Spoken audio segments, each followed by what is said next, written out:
কম দিন থাকা হোক বা বেশি দিন থাকা হোক, প্রিয় মানুষদের ছেড়ে আসার কষ্টটা সবসময়ই একই। তবে কর্তব্য ঘাড়ে চেপে বসলে এই কষ্টের ভাগটা কিছুটা কমে যায়। মানে যেটা আমার সাথে এখন হয়। বেশ অনেকগুলো দিন উজানের মামার বাড়ি থাকা হলো। এখনো প্রায় ঠিক হয়েই গেছে। উজানের অপারেশন না হলে হয়তো ননীরা কলকাতা আসতো ঘোরার জন্য।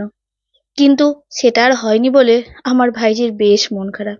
তাই ওর বাবা বলল, চল, গাড়ি যাচ্ছে যখন আমরাও ঘুরে আসি। আর রাস্তায় যেতে যেতে এমন সর্ষে ক্ষেত দেখে খানিক ঘুরে নিলাম। আর ছবি তো তুলতেই হবে।